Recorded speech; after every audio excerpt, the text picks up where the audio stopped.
Hey everyone, I'm here with a quick story, sad story. A 9-year-old went for a dental procedure. It was under anesthesia because she was so afraid of the dentist, and now she lost her life. She is no longer here. The dentist that performed the procedure, unfortunately, he did have a grievance against him where a few years back in 2016, he almost killed an adult patient.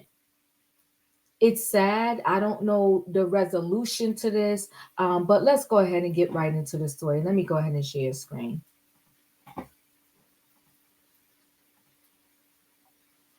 We got to look after everything we do now. You can't even trust medical professionals because you never know what's going to happen. Let's take a listen.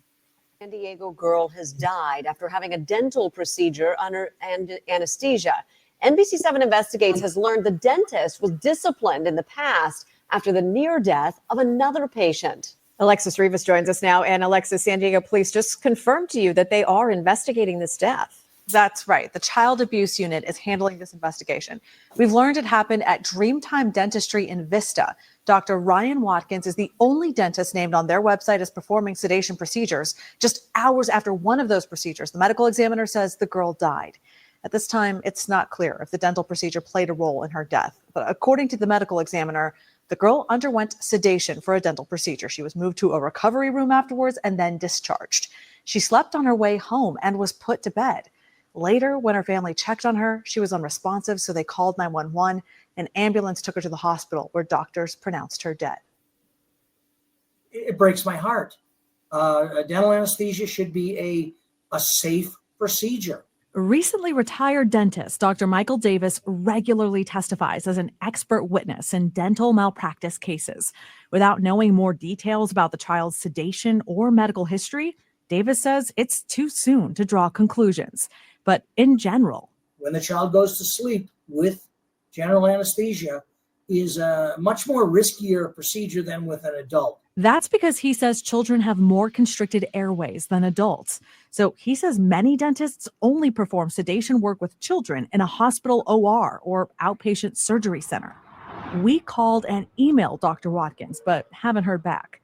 We visited Dreamtime Dentistry Thursday afternoon. The clinic appeared open. We also reached out to the dental board. They told us they don't confirm or discuss investigations.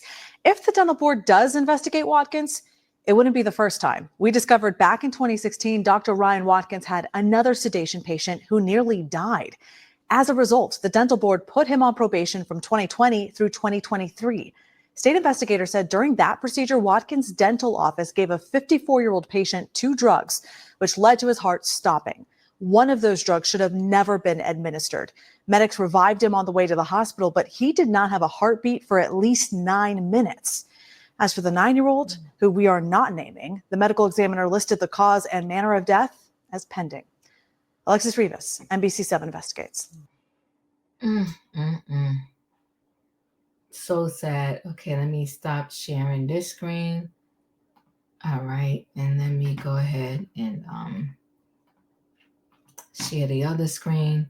I know her family is devastated, but let me read this and then I'll talk some more. So 9-year-old girl, tragic death at the dental procedure under anesthesia.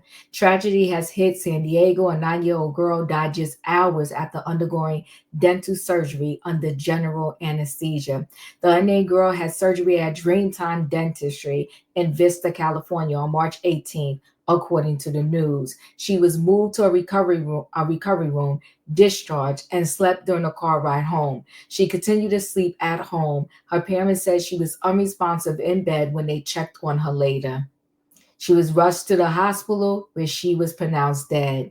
Dr. Ryan Watkins, a licensed dentist at Dreamtime trained in anesthesiology, expressed deep sadness over the young girl's tragic passing just hours after her dental procedure.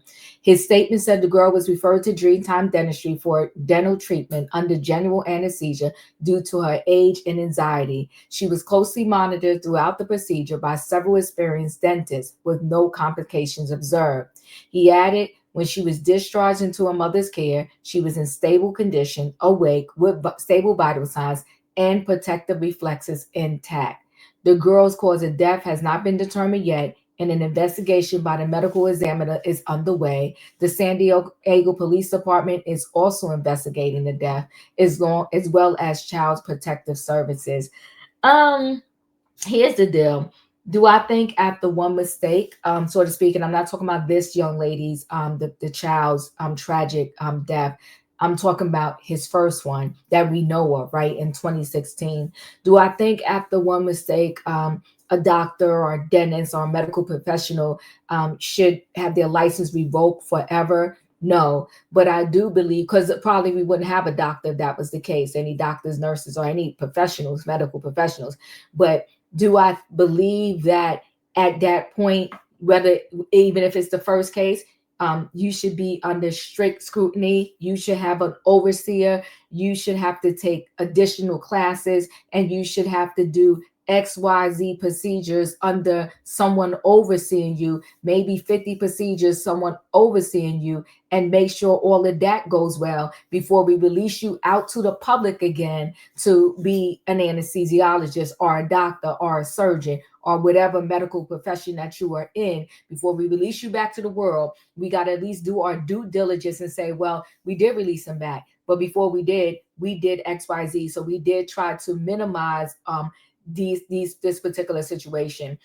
This is sad. Normally with dentists, because they did say that his last patient was an adult. Normally with dentists, like, they don't kind of mix the two. Either they are a dentistry for adults, or they are a pediatric dentist, and they have their specialty. Maybe the office per se will have they take patients, across the board, but they should have patients that specialize with pediatrics, and patients they should have professionals that specialize with pediatrics and professionals that specialize with adults. And the reason why I say that is because as a pediatric nurse, the dosing of anesthesiology or the dosing of medication that you give pediatrics is not standard like it is for some adults. The adult got a headache, oh, give them some Tylenol. A child has a headache, no, we need to know their weight, because we're going to give them Tylenol based upon their weight, and all of their medication is based upon their weight.